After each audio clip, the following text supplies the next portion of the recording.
नमस्कार दोस्तों, भारतीय नागरिक सुरक्षा संहिता 2023 का यह लेक्चर 12 है। इस वीडियो में हम धारा 47 से 52 तक के प्रावधानों पर डिस्कशन करेंगे। चलिए वीडियो स्टार्ट करते हैं। गिरफ्तार किए गए व्यक्तियों को गिरफ्तारी के आधारों और जमानत के अधिकार की सूचना दिया जाना है। यानी कि धारा 47 में गिरफ्तार व्यक्ति को गिरफ्तारी किन आधारों पर की गई है और उस व्यक्ति को जमानत का अधिकार है तो उसको इसके बारे में जानकारी देना, इसके संबंध में प्रावधान धारा 47 में दिया गया। ये महत्वपूर्ण धारा है, इसको परीक्षाओं में पूछा जाता है। वारंट के बिना यदि गिरफ्तारी है, वारंट के गिरफ्तारी करने वाले जो भी पुलिस अधिकारी हैं या कोई व्यक्ति है तो गिरफ्तार व्यक्ति को उस अपराध की पूर्ण विशिष्टियां, ठीक है, या गिरफ्तारी के जो भी आधार हैं तुरंत संसूचित करेगा। यानी कि जिस व्यक्ति को वारंट के बिना गिरफ्तार किया जा रहा है, यदि पुलिस अधिकारी कर रहा है तो वह या कोई अन्य व्यक्ति कर रहा है तो वह गिरफ्तारी उस व्यक्ति को संपूर्ण जानकारी उस अपराध के संबंध में देगा और गिरफ्तारी के कोई और आधार हैं अन्य तो वो भी उसको बताएगा। ठीक है। पुलिस अधिकारी जो है अजमानती अपराध यानी नॉन बेलेबल ऑफेंस, अभियुक्त से भिन्न, यानी कि जो अभियुक्त नहीं है, अभियुक्त से भिन्न किसी व्यक्ति को वारंट के बिना गिरफ्तार करता है तो वह उसे सूचना देगा कि वह प्रतिभुओं के द्वारा जमानत पर छूटने का हकदार है।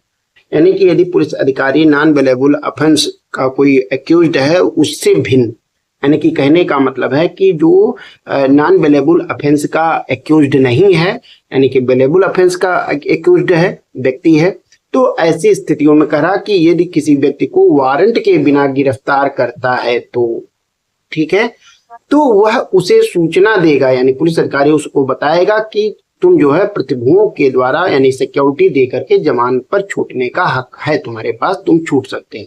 इसकी जानकारी पुलिस अधिकारी देता है किसके संबंध में, जो नॉन बेलेबल ऑफेंस से भिन्न का अभियुक्त है तो ठीक है, भिन्न व्यक्ति है, यानी कि कहने का मतलब बेलेबल ऑफेंस का यदि कोई एक्यूज्ड है, कोई व्यक्ति है तो ऐसी स्थितियों में उसको यह बताया जाएगा। यदि उसको वारंट के बिना गिरफ्तार किया जाता है तो उसको यह जानकारी देगा पुलिस अधिकारी की प्रतिभुओं सिक्योरिटी दे करके तुम जमानत पर छूट सकते हो।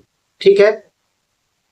गिरफ्तारी करने वाले व्यक्तियों की गिरफ्तारी आदि के बारे में नातेदार, मित्र आदि को जानकारी देने की बाध्यता, यानी कि जो व्यक्ति गिरफ्तार कर रहा है, ठीक है, जिस भी व्यक्ति को, तो उस व्यक्ति को यह बताएगा कि हाँ तुम अपने नातेदार या मित्रों को जानकारी अपनी गिरफ्तारी के संबंध में दे सकते हो, ऐसा धारा 48 में बताया गया है।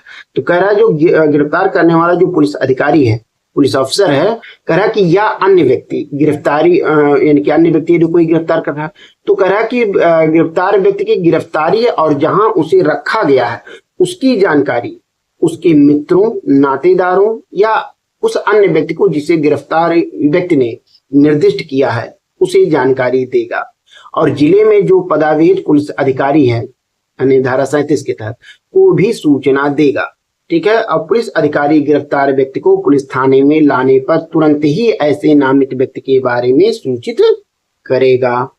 ठीक है। इसके कहने का मतलब यह है कि कुल मिलाकर के यदि कोई पुलिस अधिकारी किसी भी व्यक्ति को या कोई व्यक्ति किसी व्यक्ति को यदि गिरफ्तार कर रहा है, ठीक है, तो जहां उस व्यक्ति को रखा जा रहा है, ठीक है, उसकी जानकारी उसके मित्रों को या नातेदार हैं कोई उसके तो या किसी अन्य व्यक्ति को जिसे जो है वह गिरफ्तार व्यक्ति निर्दिष्ट करता है जानकारी देने के संबंध में, तो उसको ठीक है सूचना देगा। और किसे देगा कि जो जिले में पदाविहित जो पुलिस अधिकारी हैं उसको भी इसके बारे में जानकारी देगा।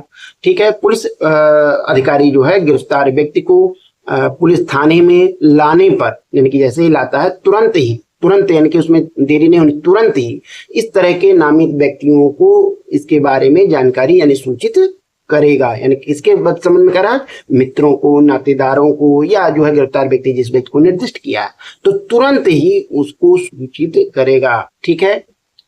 ये महत्वपूर्ण चीज है।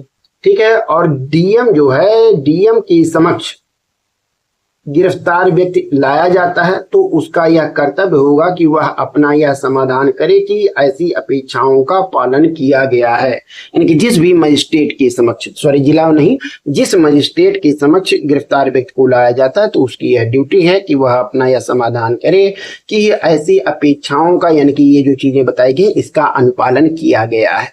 ठीक है, ये सब चीजें देखने का मजिस्ट्रेट का काम है। गिरफ्तार व्यक्ति की तलाशी, तो गिरफ्तार व्यक्ति की जो तलाशी है धारा 49 के तहत की जाती है, तो ये उतना महत्वपूर्ण धारा नहीं है।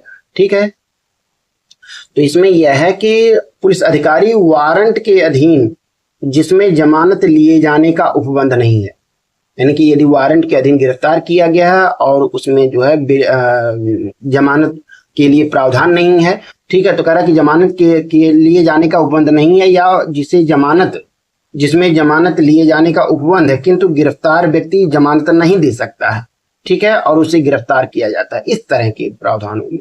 तो कह रहा तथा जब कोई व्यक्ति वारंट के बिना या वारंट के अधीन प्राइवेट व्यक्ति द्वारा गिरफ्तार किया जाता है और विधिक रूप से उस व्यक्ति से जमानत नहीं ली जा सकती या वह जमानत देने में असमर्थ है, तब तो पुलिस अधिकारी या जब गिरफ्तारी प्राइवेट व्यक्ति द्वारा की जाती है और गिरफ्तार व्यक्ति को जिस पुलिस अधिकारी को सौंपा जाता है वह उसकी तलाशी लेता है और तलाशी में प्राप्त सभी वस्तुओं को सुरक्षित अभिरक्षा में रखी जाएगी और सभी वस्तुओं की रसीद उस व्यक्ति को दी जाएगी जो भी सामान वहां तलाशी में मिले हुए हैं।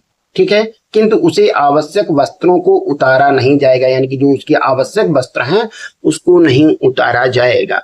ठीक है, तो ये तलाशी के संबंध में ये नियम है। यानी कि कहने का मतलब है कि जो भी पुलिस अधिकारी हैं, यदि इस तरह की स्थिति है कि जमानत पर उसको नहीं छूटता है, ठीक है, या वारंट के अधीन जिसमें जमानत लिए जाने का उपबंध नहीं है या जिसमें जमानत लिए जाने का उपबंध है, तो जो व्यक्ति गिरफ्तार किया गया है वह जमानत नहीं दे सकता है उस कारण से, तो और उसे गिरफ्तार किया जाता है, तो ऐसी स्थितियों में या जब कोई व्यक्ति वारंट के बिना या वारंट के अधीन प्राइवेट व्यक्ति के द्वारा गिरफ्तार किया जाता है और विधिक रूप से उस व्यक्ति से जमानत नहीं ली जा सकती है या वह जमानत देने में असमर्थ है, तो ऐसी स्थितियों में वह पुलिस अधिकारी या जब प्राइवेट व्यक्ति द्वारा गिरफ्तार की जाती है और गिरफ्तार व्यक्ति को जिस पुलिस अधिकारी के समक्ष सौंपा जाता है, ठीक है, यानी कि यदि प्राइवेट व्यक्ति गिरफ्तार कर रहा है तो वह व्यक्ति जिस पुलिस अधिकारी के समक्ष सौंपता है, ठीक है, यानी प्रस्तुत करता है, या पुलिस अधिकारी यदि गिरफ्तार कर रहा है तो वह, ठीक है, उस व्यक्ति की तलाशी ले सकता है और तलाशी में जो भी वस्तुएं प्राप्त हुई हैं उसको रखी जाएंगे और उसकी रसीद जो है उस व्यक्ति को दी जाएंगी जिसको गिरफ्तार किया गया है। ठीक है, महिला की तलाशी यदि की जा रही है तो उसकी शिष्टता का पूरा ध्यान रखते हुए अन्य महिला द्वारा की जाएगी। आक्रामक आयुधों या का अवग्रहण करने की शक्ति धारा 50 में दी गई है, यानी कि जो आक्रामक आयुध है उनको अपगृहित करने की शक्ति धारा 50 में दी गई। तो कहा गया कि जो गिरफ्तार करने वाला जो अधिकारी है या अन्य व्यक्ति गिरफ्तार व्यक्ति से आक्रामक आयुध यानी कि जो खतरनाक आयुध होते हैं तो उनको और ऐसे न्यायालय या अधिकारी को देगा जिसके समक्ष गिरफ्तार व्यक्ति को प्रस्तुत किया जाएगा। ठीक है, उस व्यक्ति को वह हथियार दे देगा।